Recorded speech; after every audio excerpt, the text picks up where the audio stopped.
Hello guys, welcome and welcome back to my channel. This is I have another reaction video for you guys. This is not a music video. This is a reaction to Chimamanda Ngozi Adichie during an interview about her latest book, Dream Count, excuse me, Dream Count, okay? And she was asked about Gaza and what she thinks about the situation there because it was a theme in her book. And I just, I believe I've reacted to some of her interviews on this channel, and just her stance, her open stance on what's going on in Gaza, and how she's been very clear about the fact that it is not acceptable, and she said that in many different ways. And I just want us to watch this and see what's she's going to say. Okay, so stick with me. If you've not subscribed, please make sure you subscribe. And I welcome every single person who has recently subscribed. And I just say thank you to all of you in this community on this channel. Thank you for your support. I truly appreciate it. Make sure you give this video a big thumbs up. And let's go. I have to say, and in some ways, it's at some point I would wake up and go read and see what was going on. At some point, it became almost unbearable for me. I felt that I could not stand to see one more picture of a child in Gaza. And I can't even believe I'm getting emotional. And I read about writers who had died. I know people who have died. And I'm just, it's mass murder. Thank you. It's mass murder. It's mass murder. Thank you so much for stating it clearly. It's mass murder. It's so frustrating. No, frustrating is not the word. Annoying is not the word. Painful is not. I think painful. Yeah, painfully frustrating is the right term. I think it can be extremely frustratingly painful, painfully frustrating, extremely so. When I see journalists or anyone talk about what's happening in Gaza as the war in Gaza, what war? What war? I don't understand. That is not a war. That is mass murder. That is genocide. That is like call it what it is. Stop trying to pretty it up with terms that are less inflammatory than what is actually going on. Like it is so like you should just keep quiet if you're not going to be fair and talking about what's happening. But don't whitewash it. Don't pretty it up. Don't. The war, it's not a war, it's a genocide, it's mass murder. So I'm just grateful to her for like saying it as it is. That is somebody that still has her humanity intact. Okay, that's somebody that still has some of her humanity at the very least. Well, I appreciate that. And in addition, that's just been able, just being unable to watch, watching and then getting emotional, and then being unable to watch sometimes is something that happens to all of us. So I think we can all relate. And I feel like it happens that way when you're able to have empathy enough to put yourself in the shoes of those people and take, just look at the babies, really, just and the innocent people, right? Like, wow. I think I cannot believe that we are living in a world and there are governments who are supposed to believe in human dignity and nobody is doing anything about mass murder happening in Gaza because that is what is happening. Can we? It's difficult to believe. It's almost impossible to believe. Like, yeah, I definitely see what you're saying. And but I also think that one of the good things about this, well, I shouldn't say good things, but one of the reasons I think this is happening is for all of us to have our eyes opened and to see that the people who claim to be champions of social justice and the people who claim to be champions of freedom and the people who claim to be, entities and governments and whatever that care about human rights are actually full of hot air. They don't care. They only care about money and they care about status and they care about, pleasing other people who have higher status than they do. And that is what it is. That is why nobody's doing anything about mass murder. That's exactly why, because all of them care. All of them, care only about what they care about, which has nothing to do with human rights.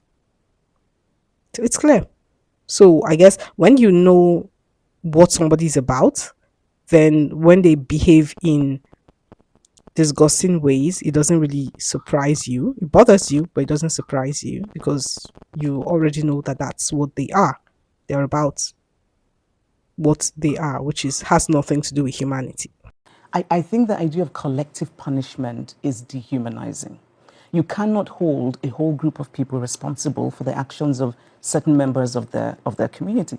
It is, and I think I think about this a lot, and I think in the end, it is that some people have decided to look at Palestinians as somehow not fully human.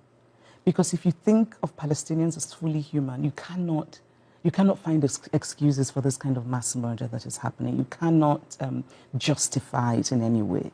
You know, if we believe that a human being is a human being, all human beings are equally worthy. That's kind of how I think. And as a storyteller, as a storyteller, I think it's important for us to read about The Palestine. idea of collective punishment is dehumanizing. Like she said, you cannot hold a whole group of people responsible for the actions of a select few. But can we also say that the actions of those select few are more of a reaction to the initial actions of some people? Can we say that? Okay, can we acknowledge that? And that before this particular situation in that particular part of the world, there were some other similar situations in some other parts of the world. And the people, the select few who were actually taking action, which were also a reaction to the actions of the people who initiated the whole situation in the first place, those actions, those people, those select few were also regarded as terrorists, as bad people, as this, as that, people creating unrest. Can we say, like, can we just acknowledge that? And of course, that's what oppressors have done throughout history. They dehumanize the people they're planning to oppress, and so everyone just stands by and watches, and no one does anything because they've been somehow convinced that the people who are being oppressed are not as human, as worthy as they are. Okay, that's how they dehumanized black people, they dehumanized Irish people, they dehumanized everybody they try to oppress, they dehumanize them so that everyone will see them as less human. That's like textbook, okay? And that's exactly what they've done to the Palestinians as well. So everyone just sits by and watches. And I'm talking about the people who actually have the capability, the ability, the capacity to actually do something about it. They're just looking, they just don't care. Um But I'm grateful to this lady for being so clear, for using her platform, any platform she has, any opportunity she has to talk about this openly and fairly. And I believe even in this interview where she's talking about her book, and even in the book, she included, the situation in Gaza as a theme, um, or as something that reference was made to. And one thing I also wanted to say is she also said in this interview, which isn't, a part of this clip, but you can find the full interview on YouTube. She also mentioned that we need to know the full story. She said something about you can't start a story about the Native Americans coming with their arrows. You have to start the story by talking about the people who invaded their land. Okay, you have to start the story with the people who invaded their lands. And then the Native Americans came with their arrows, and they came and they kidnapped people, and they came and they fought. Why were they kidnapping people? Because, it's something we can all relate to. I remember growing up, the stories we read about the Native Americans, even in fiction, even in, novels, storybooks, and all of that. The Native Americans were all, and excuse me if there's anyone listening who is, Native American, who has Native American ancestry, but the stories we read about them, that they made them seem like, barbarians, like savages, like they just loved causing chaos and they loved attacking people, and people would be at a wedding or at a party, or people would be just in their homes or on their farms living their lives, and this Native American contingent would come and kidnap their women, and have their way with them, and just cause destruction and steal from them and do this and do that. And that was kind of what we had in our heads until we grew up a little bit more, and then we read a bit more, and then we saw that, oh, it wasn't at all like that. That was not what happened at all. Well, In the same vein, there are some people who are being fooled into thinking that the Palestinians, the Gazans, the people who, did whatever they did, who have been doing whatever they've been doing, they just like chaos, they just like causing trouble, they just like kidnapping people, they just like oppressing, the people who are the actual oppressors. And nothing happened before they started. They just woke up one day and decided they were going to attack these people, they were going to throw bombs, they were going to do this, do that, kidnap people.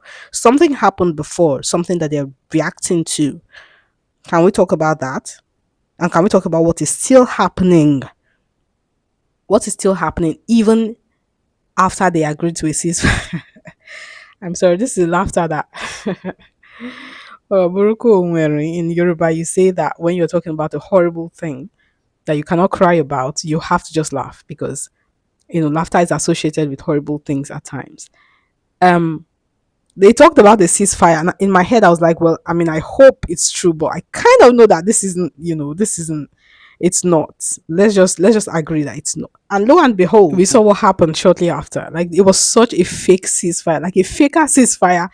My eyes have never seen, my ears have never heard of. Like it was so fake.